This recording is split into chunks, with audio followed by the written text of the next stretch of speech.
Hey BookTube, it's Charlie from Reader Turned Writer, and today I just wanted to talk about some things in books that make me cry.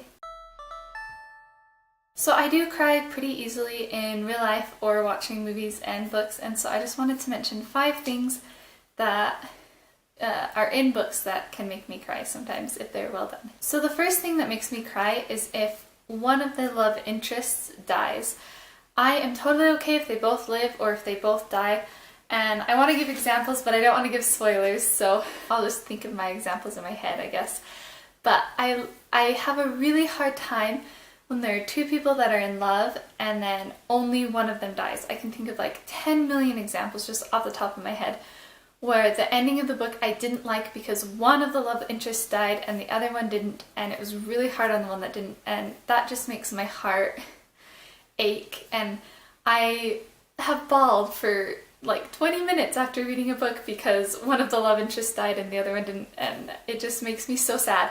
I can't even think about life without my husband because if he died, I don't know what I would do. It would be so heartbreaking and so hard to go on with life. Yeah, that's really, really hard for me. On the opposite side, so that's a really sad cry, but there's also like the good cries. And this happens usually if one of the characters does something that is just exceptionally kind or good, and especially if it makes a really big difference to somebody else. The end of Way of Kings, this is not a spoiler, but the end of Way of Kings is one of my favorite book endings ever because of what Dalinar does. I just think that is, and I don't remember if I cried at that point, but that is the kind of act that I'm talking about, where it's built up throughout the book even, but it's such a big, tremendous, kind, selfless act. And it just really touches my heart. And this can be smaller acts as well, especially in more realistic contemporary type books. But every once in a while an author will write something where I am like, wow, that was amazing. And Brandon Sanderson is actually really, really good at doing this. The third thing that makes me cry are like mom things. So when I say mom things, I'm thinking like in the movie Charlie, based off of the book by Jack Wayland. In Charlie, she's dying of cancer at the end of the movie, and she has a little boy that's maybe 2. I don't remember how old he's supposed to be, but he won't say her name. He'll say Dada, but he won't say Mama.